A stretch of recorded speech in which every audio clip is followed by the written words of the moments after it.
This game is seriously like awesome, amazing. I love it. This is great. This is such a good game. It's so fun. Just like a quick little something. I can't wait to finish it. Act 2. The Cave. The Cave. You have just entered a darkened rocky cave underneath the tavern. Visibility is limited to only a few feet before you. You stumble your way forward for a long while, blindly scraping yourself against the narrow walls of the cave. You finally see some light flickering around the corner. Upon reaching it, you see that a small chamber has been carved out of the rock. In the center, a brazier made of brass and stone houses a magical white flame that illuminates the small chamber. A collection of assorted items lie atop a stone table. On the far wall of the chamber is a doorway with a nearby sign that reads, "Cavern of Tavern. This way to adventure." What? Look. Brazier. What is a brazier? A woman's undergarment. The brazier emits a low spectral hum, as if its magical white flame is sustained purely by magic. It provides a rather convenient source of light. You would take it with you if you were a champion weightlifter. Table. What items on the table? Torch, unlit, tattered note. Yeah, get that tattered note. Maybe he needs a torch. Yeah. He's just gonna take the torch. On the table. Tattered note. Torch unlit. Get torch. Okay. You pick up the torch. It is still unlit. Light torch. Use torch. Okay. How does one use a torch? You set it on fire to see in the dark. Probably is what he's trying to do. You light the torch aflame and raise it. Darkness now cowers before you. Nice. Go doorway. You head through the doorway into the next passage of the cave. The note. What comes next in the cave? He splits in two directions. Big jazzo. Two directions. Yeah. You continue down the cavern until you reach a geometric dilemma, a fork in the cave, branching into two other passages. Classic you can either Skyrim. go right or left. Yeah.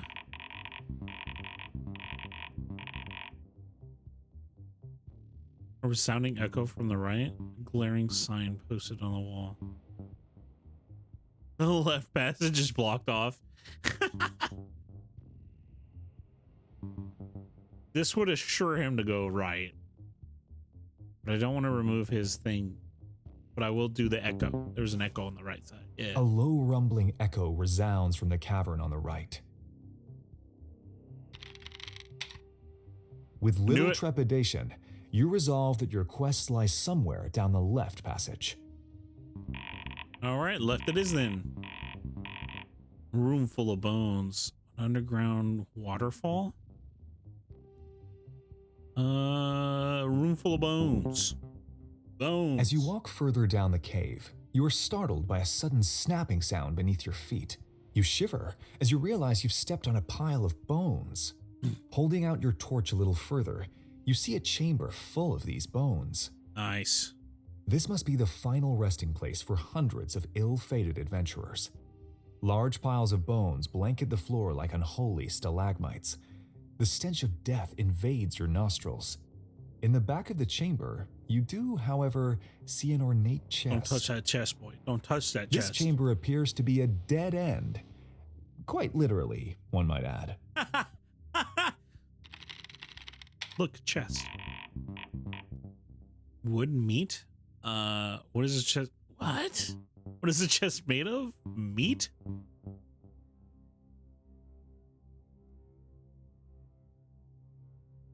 Meat. The chest is magically forged of living tissue and organs, oozing gelatinous blood from its lid. Ew. Its handle is intricately carved of teeth and cartilage. Ew. As you approach the chest, you are startled by a clanky rattle behind you. An animated skeleton rouses out of a nearby bone pile.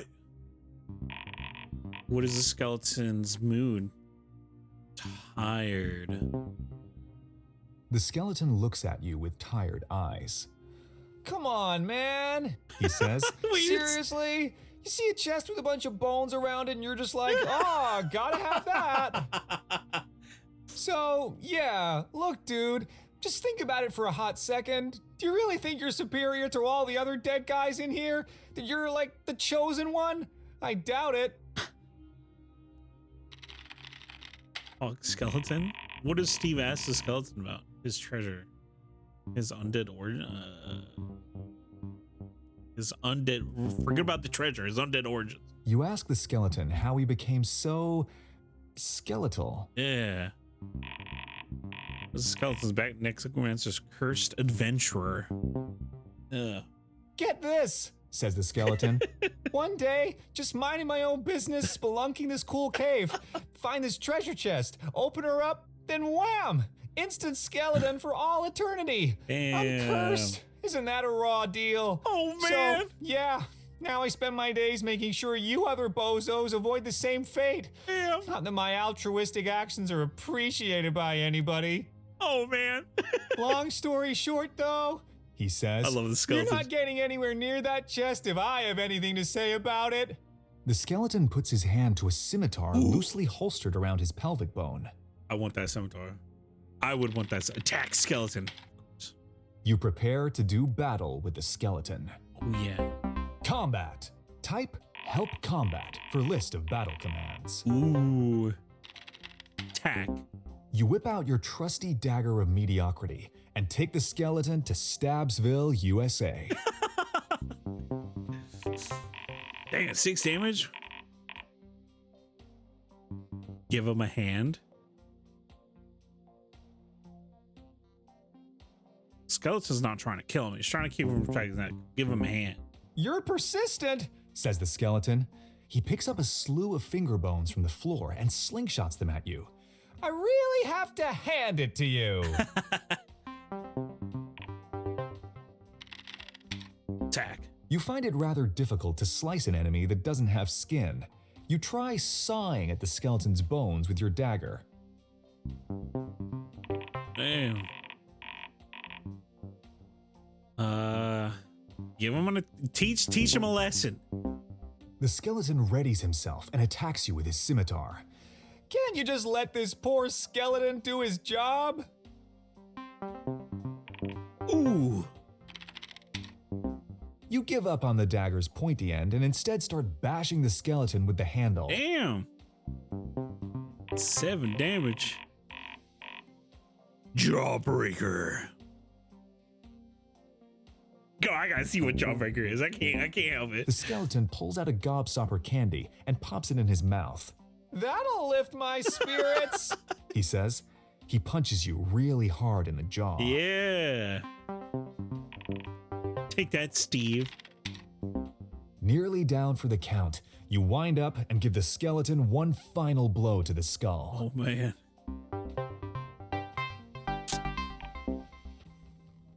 Clattering, then silence, as the skeleton collapses into an unremarkable pile of bones as you land the finishing blow. Ouch. Did you just poke something? What's up with that random red letter? Weird. Some kind of memory glitch, I guess? I need better RF shielding? What? Okay. That chest is still dangerous. We could just respawn the skeleton using his template.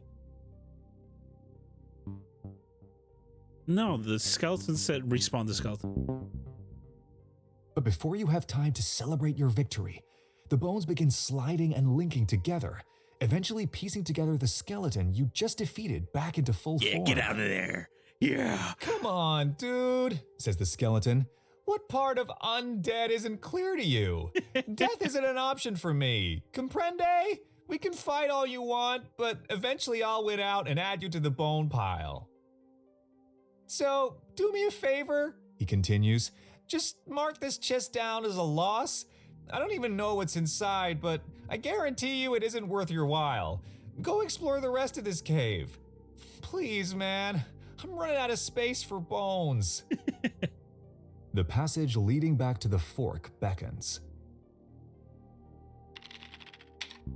Yes. I do need to get him You a better return to the fork in the weapon cave. though.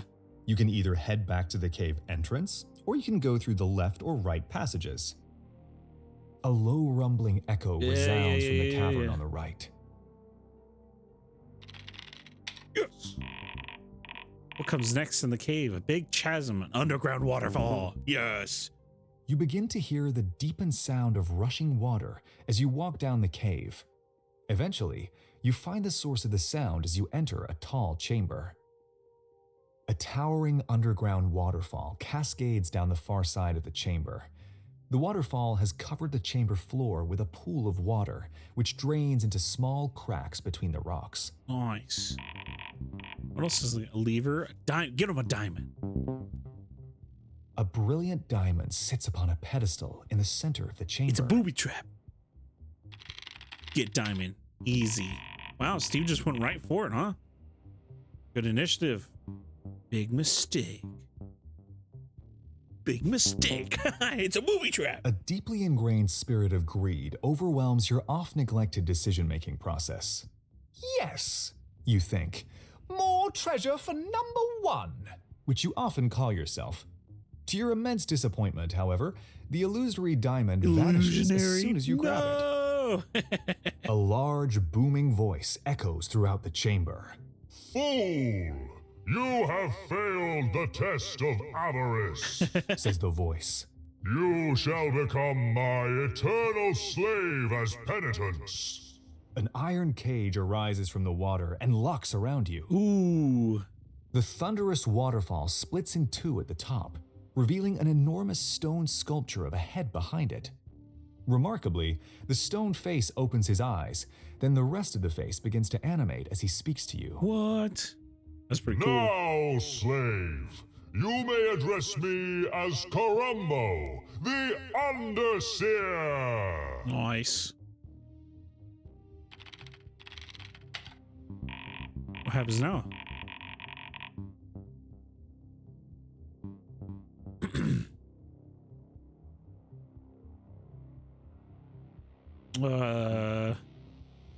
I bet Steve must complete a challenge. Yeah, easy. Light work. I may just spare you yet, slave, says Karumbo the Underseer. I may just set you free. If you want to be worthy of my benevolence, you must first best me in a challenge. The iron cage imprisoning you recedes back into the water, and a small circular stone platform rises in the center of the chamber. Ooh. Go platform. You step up onto the platform and prepare to fight for your freedom.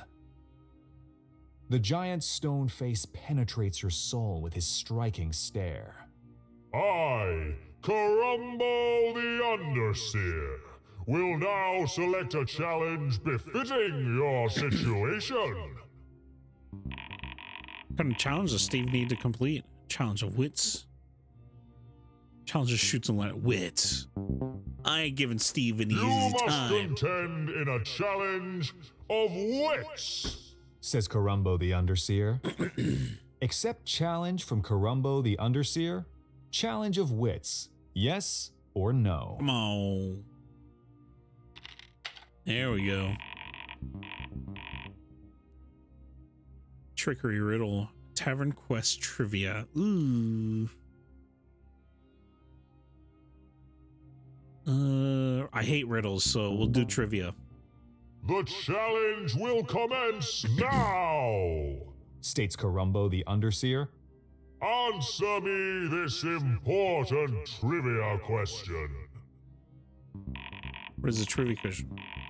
How many dwarves hang out in the tavern? That should be an easy one. That should be an easy one.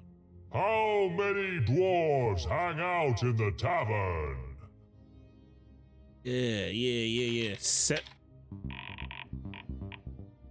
Steve answered correctly. No. There's 3. That is incorrect, fool, says Karumbo the Underseer, laughing at your pitiful trivia knowledge. In my unequaled mercy, I will grant you one more attempt. Come on, Steve, use your brain.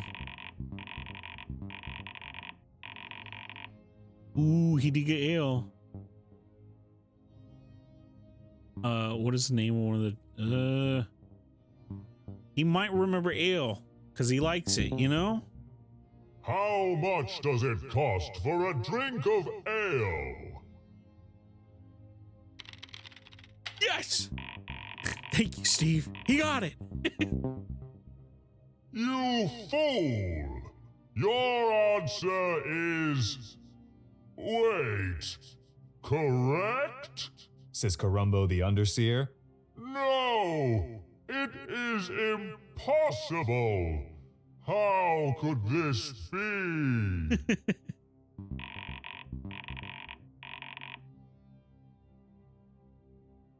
Media allows Steve's to leave, yeah. That was his promise. I have no choice but to honor my own proposition. Says Karumbo the Underseer, subtly sulking. I will let you walk free. Let's go. The stone face of Karumbo the Underseer moves off to the side, becoming inanimate. A passage is revealed leading forward. Go forward. Looks like Steve is almost out of the cave. Only one more room to go. Okay. You walk into a massive chamber. Slender stone columns along the side support an arched ceiling many stories above you, intricately painted with strange emblems. A glowing fountain in the center illuminates the entire chamber. Nice. A red and purple carpet runs directly to a large wooden door on the far wall. The door is engraved with symbols similar to the intricate ones on the ceiling. Drink from fountain. Yep. This fountain isn't anything special. Why is Steve drinking from it? It looks magical. You take a drink from the glowing fountain. Your body rejuvenates and you feel much younger. No, wait, that's just what drinking normal water feels like. By the door is the end of Act 2. All right. You take a closer look at the unusual and mysterious door. Its engravings are in a language you do not recognize. It does not appear to be locked. Oh, door. You open up the door. You are immediately blinded by the intense light behind it. As your eyes adjust, you see multicolored clouds swirling inside. The door contains some sort of magical portal. What? Go inside the magic portal? Yes. Yes or no? Come on, Steve. Come on, Steve. Do it. Let's go, Steve. Am I going to get this on my first try? As you step through the portal, you feel yourself grow weightless as you begin drifting through the prismatic abyss. A strange acceleration acting on your heart tugs the rest of your body with it, pulling you away faster and faster. You lose track of time and space as reality is substituted by this kaleidoscopic dream. Hey. Minutes pass. Hours, maybe? You can't be sure. You simply drift and drift and drift away until you awaken. Oh. Continue. Act 3. Fantasy Mountain. Let's You are lying in a go. bed in some sort of very warm room. As your vision clears, you start to make out your surroundings. The orange light of sunset streams in through arch-framed windows. The stone ceiling is adorned with red paint. This place has way too many candles. A robed figure approaches you. Don't worry. Traveling through the portal is tough on everybody, says the robed figure. He's going to attack it. This is what I figured to do next. She introduces herself. It'd get him more interested. I'm just The saying. robed figure pulls back her hood to reveal her gentle, well-aged face. Welcome, child, to the monastery of Ella. Yeah. My name is Mary. I am the Warden of Spirits, and I look after this monastery. Feel free to stay and worship with me, but it's all right if you are just passing through on your way to Fantasy Mountain like the other travelers. Mary. You thank Mary for the kind aid she has given you. It's no trouble at all. Make yourself at home. All are welcome at the monastery of Ella. Let's go. Look around. All right, yeah. Look around. You arise from the bed and look around the room. A window shows that the monastery is built at the foot of an enormous mountain, its craggy peaks climbing into the clouds.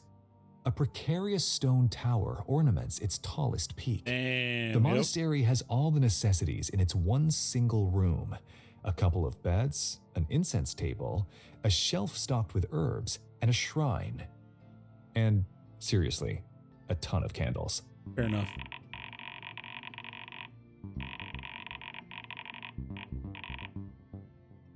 In the second act, but I guess not. Oh, what was the chest had gold in it, didn't it? This monastery is a place to stock up before the end game. Should we give Steve some gold here? Sure, yeah. Let Steve stay poor. Mary's coin purse. Put that gold for Steve to find.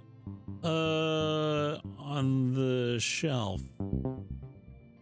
Your eyes light up as you notice the glimmer of gold glinting from a jar on the shelf. Steel gold. Okay. Clearly, this gold was meant for me. You say to yourself. If it wasn't meant for me, then why did I explicitly notice it? It's a cosmic fate kind of thing. Shiny and valuable objects are magnetically drawn to my possession. You walk on over to the shelf and conspicuously empty the gold into your pockets. Nice. Let's just do 75. That's fine. We don't gotta do 12,000 gold. You add 75 gold to your inventory. The Warden of Spirits looks at you, hesitantly saying, "Most adventurers will donate some gold as a token of appreciation. Although the monastery of Ella certainly doesn't frown upon almsgiving, if you require it." Damn. Looks like the Warden of Spirits is supposed to help Steve out with a potion at this point. Yeah. He can get some help. If you are here to climb Fantasy Mountain, I can perhaps prepare a potion to aid you in your journey, she says with a smile. Alchemy happens to be a part of my duties as Warden of Spirits. Get potion. You remark that you are an avid proponent for collecting unsolicited junk from strangers. Of course, child. I'll brew a special potion just for you, says the Warden of Spirits, walking over to the shelf. She grabs an assortment of herbs from the shelf, grinds them with a pestle, and mixes them into a small bottle. She hands you the resulting potion. You take a whiff of the concoction, finding it to have a sweet, earthy smell. You ask her about the potion's effects. What post strength, fortitude, invisibility? Fortitude. This is a potion of fortitude, says the Warden of Spirits. Drink it before facing a formidable enemy, and your health will be fortified from dangerous attacks. Yeah. You add the potion of fortitude to your inventory. Let's go. Drink potion. Nice. Sufficiently rested, you decide to re-embark on your grand adventure. The Warden of Spirits calls out to you as you head out of the monastery's exit. "Careful, child," says Mary. "Be wary of the dragon." There is a dragon. You are outside of the monastery at the foot of the daunting Fantasy Mountain. Sitting atop the mountain, the Tower of Thraldom cleaves into the clouds. The The mountain looks impossible to climb without climbing gear. Oh shit. What did we ever give Steve? Wait, did we? I don't think so. We didn't give him any climbing gear. Use climbing gear. You do not have climbing gear in your inventory. I can't believe we forgot. This is so embarrassing. At least nobody saw us. Wait a minute. What is this? OBS, are you somehow recording this? Are there people watching us? No. You couldn't say we have an audience. I don't know what you're talking about. What the fuck? That's so weird. Yeah, I guess kind of. Yeah. Oh, hi everybody. So do your views actually find this entertaining? No. There's no one here. But I'm sure they love us. All right, maybe I'll help you out a bit. Okay. I may not have climbing gear, but I do have something even better, you say. I have a reminder for you, fair viewers. Thou shalt like and subscribe. Like and subscribe, guys. Like and subscribe. How's that a bit too on the nose? Keep it coming, baby. Keep it coming. Keep it coming. Hast thou checked out our merch store? Don't got Send one of me those. gold and show thy patronage. Invest in ye old crypto scam coin. Well, the show must go on. He still needs that climbing gear. He sure does. And that is where we'll catch you guys next time. All right. I gotta go like to bed. Deuces, y'all. Thank you for watching. And hey, hit that like and subscribe if you will, please. This was just a fun little thing I'm gonna do. It'll probably be up Friday. I'll like cut boring bits out. I don't know. Most of this was pretty fun, I think. So hopefully y'all enjoy it. Anyway, see you next time. Bye.